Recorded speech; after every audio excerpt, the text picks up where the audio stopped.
Good evening and welcome to Estes Church of Christ live stream Bible class.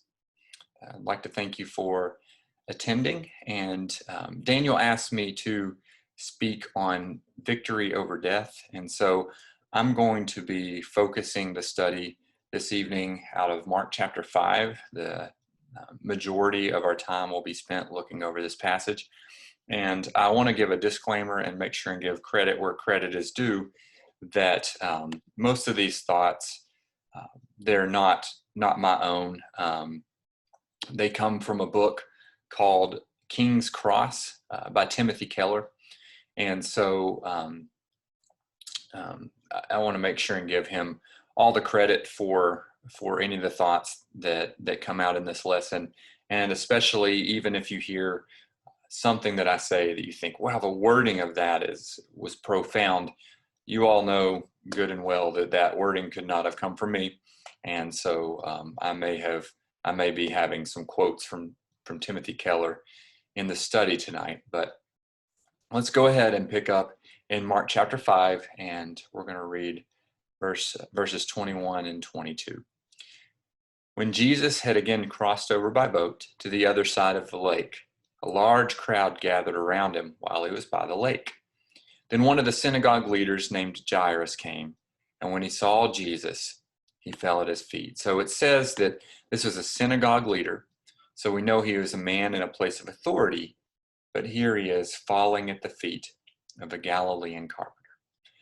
He must have been very desperate to be in that sort of position, but to seek out a Galilean carpenter and fall at his feet. There was a point of desperation, and if you know the story, you know why, but we will find that out in a minute. Extremely desperate man. But he was also a man of faith. He found Jesus, and he believed that Jesus could intervene. Picking up in verse 22 and reading through 24. Then one of the synagogue leaders named Jairus came, and when he saw Jesus, he fell at his feet. He pleaded earnestly with him, "My little daughter is dying. Please come and put your hands on her so that she will be healed and live." So Jesus went with him, and a large crowd followed and pressed around him. It's common that these crowds follow Jesus, and so we see that there are a lot of people around, and that will become an important part of our lesson in just a minute. But Jairus's language indicates not just my daughter is dying, but my daughter is as good as dead. He knows if something's not done, she's not going to make it.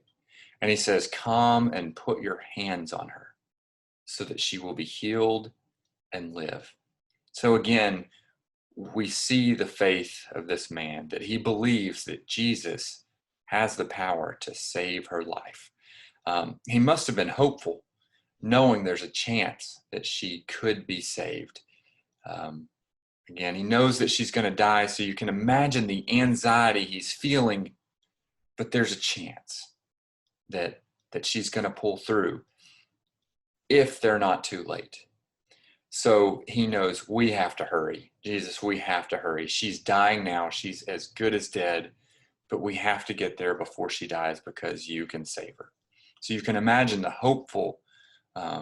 hopefulness he had, knowing she might not die, but you can imagine the anxiety and the urgency he must have felt as a parent, wanting to make sure they make it in time. And of course, then they start heading towards his home, and the crowd starts following them. And of course, the crowd is wanting to see another miracle. So they follow Jesus and Jairus. And picking up in verse 24 again. So Jesus went with him. A large crowd followed and pressed around him. And a woman was there who had been subject to bleeding for 12 years. She had suffered a great deal under the care of many doctors and had spent all she had. Yet instead of getting better, she grew worse. So here we have another woman of faith. Jairus had faith. She also had faith. We're going to read it in a minute. She says, "If I can just touch his cloak, I'll be healed." So this is a woman who also had faith. And it says she had tried everything. Um, but she kept growing worse. She had suffered a great deal under many doctors. And it says she spent all she had, but instead of getting better, she got worse. So she goes to these doctors for help, and there's some indication that not only had none of these doctors helped her, but it's possible that some of these doctors actually harmed her and made her worse. Picking up in verse 27, when she heard about Jesus, she came up behind him in the crowd and touched his cloak, because she thought, if I just touch his clothes, I'll be healed. Immediately, her bleeding stopped, and she felt in her body that she was freed from her suffering. At once, Jesus realized that power had gone out from him. He turned around in the crowd and asked, "Who touched my clothes?" So here we have a woman who, if you think about the issue she had going on, she was ceremonially unclean. But in spite of that, she touched a rabbi. This just didn't happen. This was extremely taboo. So again, we have Jairus, who was desperate to bow before this Galilean carpenter. But now we have a woman who is desperate because she is unclean and she touches a rabbi. We have two people in need. They're desperate for healing. And that's all they wanted, nothing more. They just wanted healing. But Jesus had so much more in mind for both of them. Look at verse 30 through 34. At once, Jesus realized that power had gone out from him. He turned around in the crowd and asked, "Who touched my clothes?" "You see the people crowding against you," his disciples answered, "and yet you can ask, 'Who touched me?'" It's obvious he's getting touched by so many people there in a crowd. But Jesus kept looking around to see who had done it. Then the woman, knowing what had happened to her, came and fell at his feet, and trembling with fear, told him the whole truth. He said to her, "Daughter, your faith has healed you. Go and be in peace and be freed from your suffering." She immediately knew she was well, and Jesus felt the power leave him. The Greek word here is dunamai. It's the same word where we get dynamite. So the dynamite power had left him, had left Jesus. He has a feeling of weakness or draining, and he knows healing took place. He lost power, and she gained it. And the disciples are confused. They're annoyed. Let's go, they probably thought. A girl is dying. Can you imagine sitting in Jairus's shoes? My daughter is dying. We don't have time for this. We have to go. But Jesus wouldn't drop it. He kept looking around the crowd. I don't know how long he did that, but it left such discomfort in the woman that she also falls at his feet. She knew what had happened to her. She knew what Jesus was referring to. She just wanted to blend into the crowd, having the healing, and let it just be that. But Jesus wouldn't let it go. Here we have a girl dying, and everybody's trying to rush her, and he stops to deal with this issue. And she trembled with fear, and she told him the whole truth. So why in the world did Jesus stop and make her confess before everyone what had happened? Why not press on? If you think about it, the healing had already taken place. She was healed. Jesus knew it. She knew it. We can move on. But in spite of a girl who is dying, and there's such urgency to get there, Jesus stops to minister to this sick woman. So can you imagine how Jairus felt in this moment? But Jesus stays calm and he stays composed. A girl's dying, but Jesus stops to deal with this issue of blood. Think about if this is an ER, by the way, and you have a little girl dying, and you have a woman with an issue of blood that's been going on for 12 years. Who's the doctor going to take care of first? Right? This just doesn't make sense. It doesn't make sense. But Jesus won't be rushed. And of course, we know Jairus' daughter ends up dying. Pick up in verse 35. While Jesus was still speaking. So this happens while this is going on. They didn't make it in time. Some people came from the house of Jairus, the synagogue leader. Your daughter is dead, they said. Why bother the teacher anymore? Overhearing what they said, Jesus told him, don't be afraid. Just believe. Can you imagine what Jairus must have been thinking? Those of you who have children, anger, fear, confusion, I can't imagine, but it's too late. Why did you spend time on this woman? You could have gone and come back. What is going on? My daughter has died.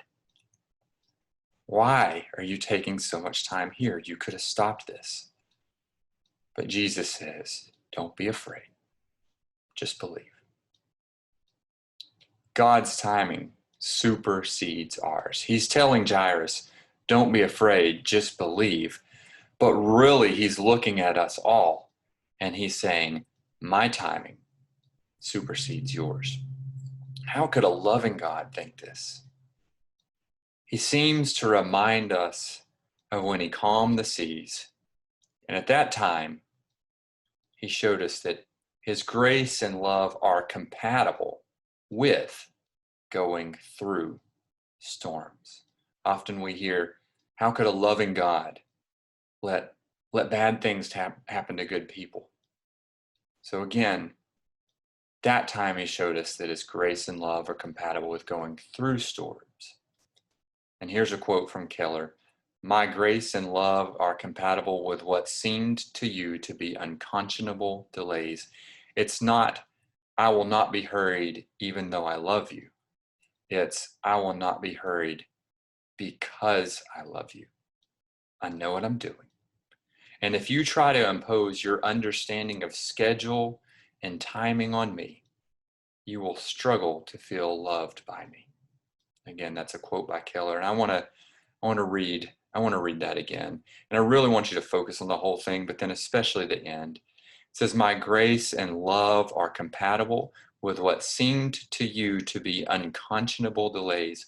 It's not, I will not be hurried even though I love you. It's, I will not be hurried because I love you. I know what I'm doing. And if you try to impose your understanding of schedule and timing on me, you will struggle to feel loved by me. Jesus won't be hurried. And we often feel like Jairus, and we think, come on, what are you waiting on? Don't you love me? Don't you know what I have going on? You're taking too long. But that's not how God looks at it. God's delays come out of love for us. Picking up verse 37 through verse 40. He did not let anyone follow him except Peter, James, and John, the brother of James. When they came to the home of the synagogue leader, Jesus saw a commotion with people crying and wailing loudly. He went in and said to them, why all this commotion and wailing? The child is not dead, but asleep. They laughed at him.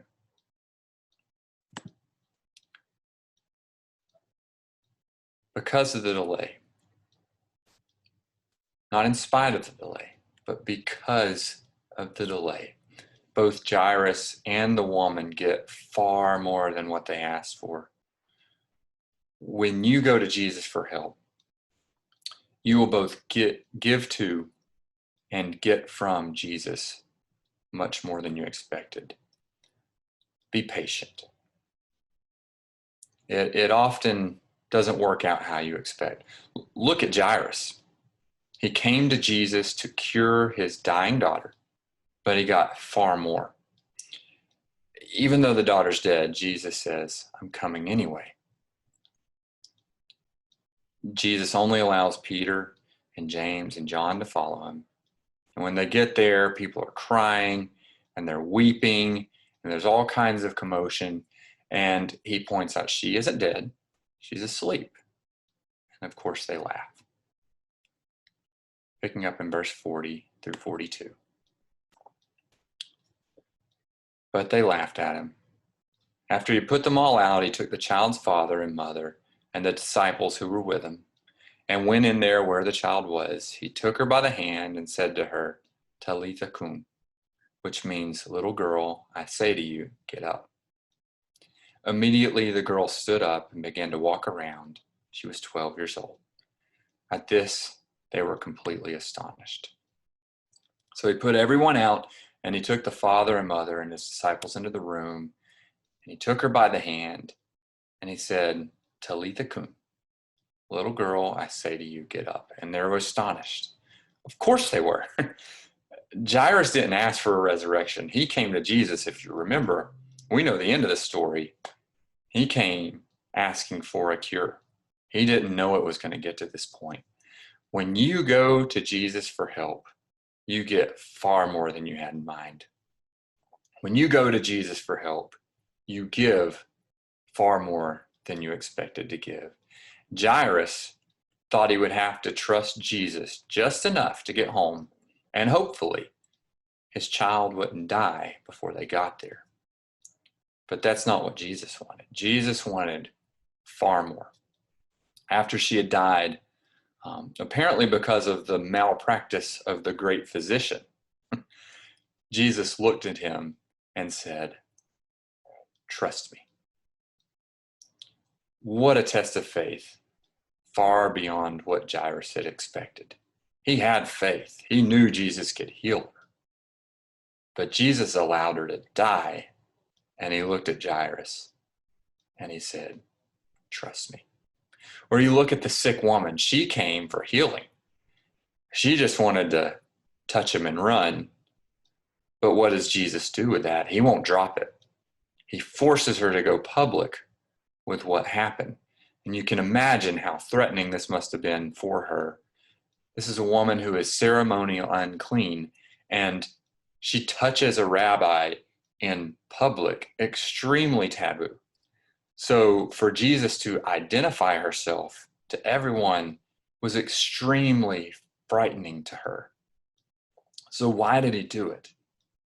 It's because she needed it. She had a superstitious view of Jesus healing.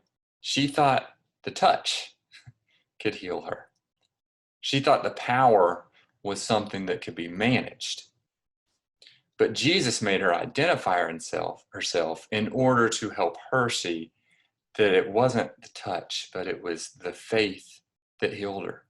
It says, then the woman, knowing what had happened to her, fell at his feet, trembling with fear, told him the whole truth. He said to her, daughter, your faith has healed you. Go in peace and be freed from your suffering. He's saying, your faith is what healed you. And now that you know that, your life is transformed because of your relationship with me.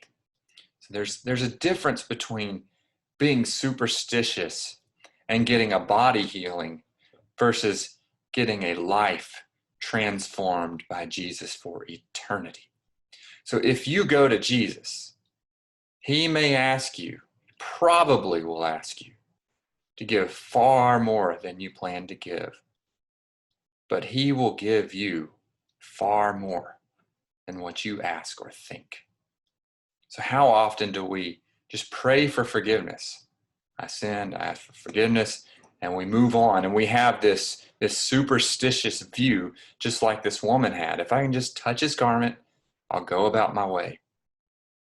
But how often do we give over more than we expect? Do we view our relationship with Jesus as superstitious, or do we view it as life-changing? Those who were present likely saw what Jesus did as malpractice, to tend to the woman and let the girl die. But we know the end of the story. We know there's really no difference for Jesus to heal somebody, raise them from the dead. He has the power to do all that. Also, he had an opportunity to deal with a superstitious woman and heal her of her illness and turn her into a follower who has had her life transformed. So it was loving that he delayed. It wasn't malpractice. But those who were present, they had no idea. They must have thought he's delaying for no good reason. Does he not care that this woman is dying? Who knows what they were thinking? We've got to hurry. What's he doing? He doesn't know what he's doing. But he was doing it out of love. They didn't see how God sees. And there was crucial information that God knew that they didn't. So when it appears that God is delaying in his grace and committing malpractice in our lives, it's because there's crucial information that we just don't know. And he looks at us and he says, don't be afraid. Just believe. And often our impatience comes from a place of arrogance. We think, okay, I know you're the God who created the universe, that healed the sick, that raised the dead, that allowed your son to die on a cross and be raised 3 days later. But why are you making me wait? Surely I know what's best for me. So sometimes our self-righteousness and arrogance have to be knocked out of our hearts by God's delays. And the answer to it is this: don't be afraid, just believe. So why did Jesus say that this girl was sleeping? The parallel accounts, they indicate that he knew she was dead. But it goes deeper than this. He sits down beside the girl and he takes her by the hand and he says two things. He says, Talitha, which is little girl. It was a pet name. It was a term of endearment. It's not like I say, oh, there's a little girl, but it's the same as a mother would use to a little girl. It's like him saying, honey, a very loving, calm, endearing name to call the girl. He said, cum, or arise. It's not be resurrected. He didn't say be resurrected.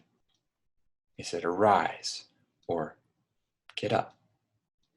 He sits down and he takes her hand and he gently says, honey, it's time to get up. And she does. Jesus is facing death, looking at the death of this girl, the most dreaded condition of the human race. And he simply holds her hand and he lifts her right through it. Honey, get up. It's like a mother on a sunny day, waking her child up from sleep. Honey, get up. It's time to get up. He's saying to us, if I have you by the hand, death itself is nothing but sleep. When you were a child and your parent took you by the hand, did you not feel that everything was okay?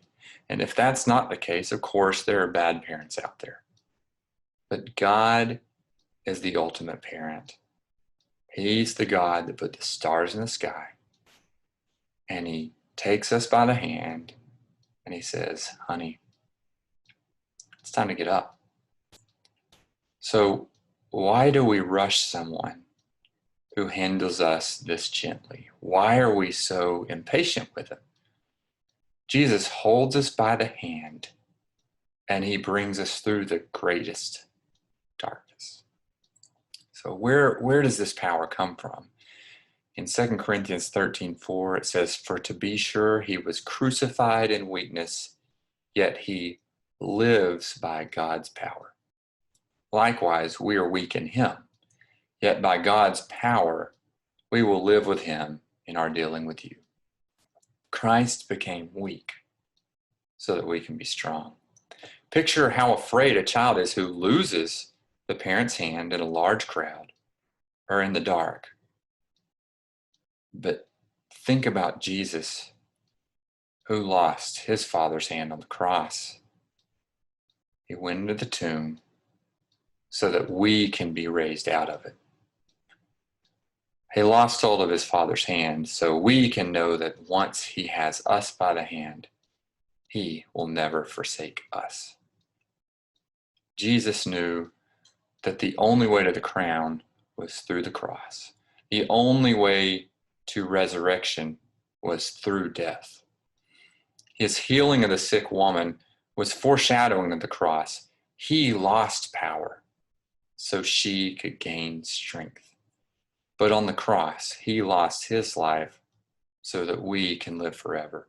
The only way for Jesus to give us this power and this life was to go through weakness and death. And when you feel impatient, when you're tired of waiting, let him take you by the hand. Let him do what he wants to do. He loves you completely. He knows what he's doing. And soon, it'll be time to wake up. Be conformed to his patience in order to take part in his resurrection.